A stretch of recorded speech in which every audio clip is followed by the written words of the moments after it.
I Kennedy, una delle grandi dynasty americane. Di più, potremmo parlare di un clan, come avviene in Scozia, anche se i Kennedy in realtà, lo sappiamo benissimo, hanno origini irlandesi. Tant'è vero che i capostipiti arrivarono nel Nuovo Mondo nel 1840. I Kennedy, una delle grandi famiglie che hanno rappresentato l'American Dream, ma al contempo anche le contraddizioni dell'America, in certi casi gli incubi dell'America e in altri casi ancora gli scandali dell'America. È, come abbiamo detto, una dynasty, meglio del famoso sceneggiato che ha impazzato alcuni decenni fa dallo stesso nome. I Kennedy, una famiglia americana. Questa è la nostra prima puntata dedicata proprio al clan Kennedy.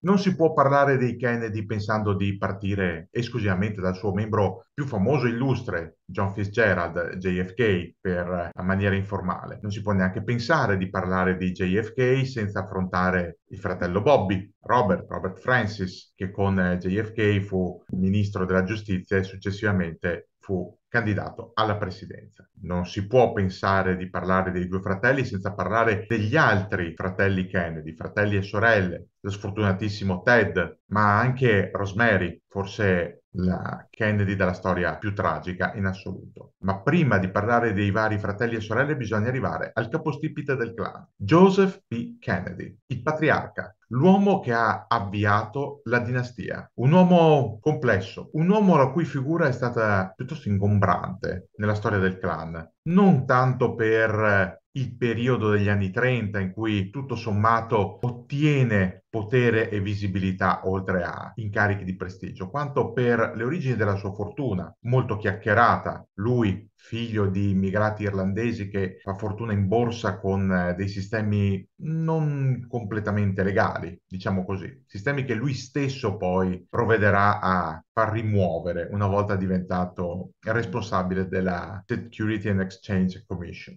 Ma ci sono tante ombre sul patriarca dei Kennedy. Ombre che si chiamano Charles Lindbergh, l'eroe della trasvolata, che oltre al mistero del rapimento del figlio, custodiva in segreto una passione politica abbastanza evidente per il nazismo. E poi Kennedy padre, Joseph P. Kennedy, aveva altri segreti inconfessabili o che preferiva confessare a pochi intimi. Uno di questi riguardava proprio la figlia Rosemary, una figlia intelligente, spigliata, molto attiva con i ragazzi, troppo, secondo il senatore. E fu per questo che Joseph P. Kennedy la fece sottoporre a una lobotomia. Sì, avete capito bene. Per, tra virgolette, curare una figlia un po' troppo esuberante, in un periodo in cui l'America era ancora fortemente puritana, molto bigotta, il senatore preferì farle rimuovere un pezzetto di cervello e lasciarla come un vegetale per tanti anni. È morta a 86 anni Rosemary Kennedy, dopo un'esistenza in gran parte condotta in piena incoscienza. E poi c'è un altro segreto molto imbarazzante, uno dei tanti segreti che puntella, punteggia e accompagna la dynasty dei Kennedy, l'antisemitismo. Già perché Joseph P. Kennedy, da bravo cattolico, cattolico molto tradizionalista, non aveva simpatia per gli ebrei. Per carità, sono opinioni personali, però è chiaro che un conto è non aver simpatia per determinate persone, un altro conto è propugnare l'antisemitismo. L'antisemitismo di Joseph P. Kennedy emerge nei tardi anni 30, quando viene inviato come ambasciatore degli Stati Uniti in Europa. È qui che Joseph P. Kennedy inizia a manifestare le sue tendenze in tema etnico, religioso e razziale. A Joseph P. Kennedy gli ebrei non piacciono proprio e esplicita questo suo pensiero con alcuni diplomatici tedeschi, esprimendo al contempo ammirazione per Hitler e anche con alcuni nobili inglesi. Arriva Joseph P. Kennedy a dire che in fondo le violenze che in quel periodo gli ebrei stanno subendo in Germania, non è ancora iniziato l'Olocausto, ma già ci sono le prime persecuzioni, ebbene quelle violenze gli ebrei, secondo Joseph P. Kennedy, se lo sarebbero meritate. Ma non solo, Kennedy arriva addirittura a biasimare la notte dei cristalli, ma non come un episodio di reale violenza, no, come un episodio di possibile pubblicità negativa per il regime nazista. Insomma, secondo l'ambasciatore Kennedy, un episodio come la Notte dei Cristalli, il primo pogrom su vasta scala nella Germania nazista contro gli ebrei, risulta controproducente a livelli di immagine. Non è, secondo il senatore e ambasciatore, un qualcosa di davvero riprovevole a livello morale. No, è giustificabile, però non è comunicato bene e quindi può essere un boomerang. Ci sono tante cose che non vanno nel senatore Kennedy. Basti pensare una cosa, il senatore è membro del Partito Democratico che all'epoca era molto diverso da quello di oggi. Era radicato soprattutto nel sud, dove il razzismo, la segregazione razziale, il Ku Klux Klan erano effettivamente piuttosto forti, forse anche più di oggi. Ebbene, il senatore aveva fatto campagna elettorale per 2 volte per Franklin Delano Roosevelt, FDR, il presidente che aveva contribuito a far risollevare l'America dalla Grande Depressione. 2 volte l'aveva sostenuto, nel 32 e nel 36. Le prime elezioni di Roosevelt, i primi successi di Roosevelt. E Roosevelt lo aveva premiato prima con quel ruolo alla SEC e poi come ambasciatore in Europa. Roosevelt però si era ricandidato nel 40, poi si ricandiderà anche nel 44, vincendo in entrambi i casi. Nel 40 però Kennedy decise di non appoggiarlo. Perché? Perché secondo il capostipite del clan, Roosevelt aveva delle idee un po' troppo interventiste, meglio ancora, delle idee antinaziste. Secondo Kennedy, Roosevelt si sarebbe fatto trascinare nella guerra europea, che era già divampata nel 40, dalle cosiddette elite ebree, che sempre secondo Kennedy stavano manipolando la società americana, a cominciare dall'informazione e dall'entertainment. Insomma, il grande complotto, uno dei grandi complotti immaginari, il complotto ebraico, quello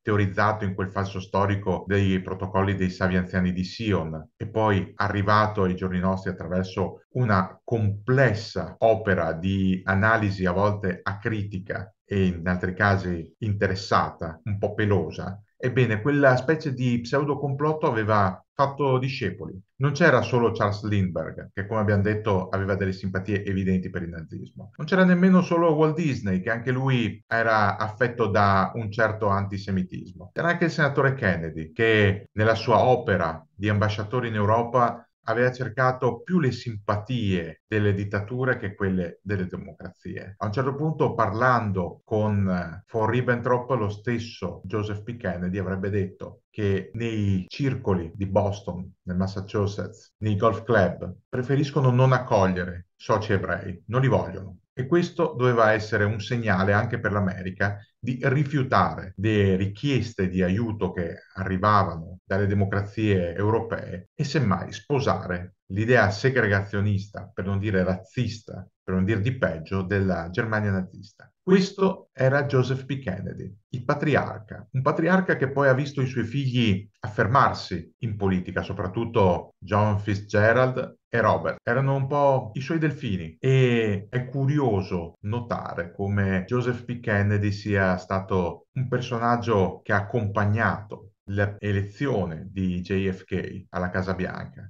un'elezione che si è compiuta nel 60 e che pochi mesi dopo avrebbe visto il patriarca uscire di scena, colpito da un ictus che gli avrebbe impedito la parola per i successivi 8 anni, fino alla morte giunta nel 1969. Ebbene, se noi ci pensiamo a questa figura così controversa, così particolare, così oscura, al di là di quel sorriso cui siamo abituati dalle fotografie. Forse possiamo cogliere un aspetto nascosto, anche un po' sinistro, di quello che era il clan Kennedy. Un clan Kennedy che poi avrebbe visto con John e con Bobby altri lati d'ombra, altre contraddizioni, momenti di gloria e periodi oscuri. Forse non è un caso che lo scrittore Robert Harris, parecchi anni dopo, nel suo capolavoro intitolato Fatherland, un romanzo distopico in cui all'interno di una Ucronia si immagina una Germania nazista trionfante nella seconda guerra mondiale. Ecco, secondo l'idea di Harris, in quel romanzo il presidente americano sia un Kennedy, ma non John, lui, Joseph P. Kennedy.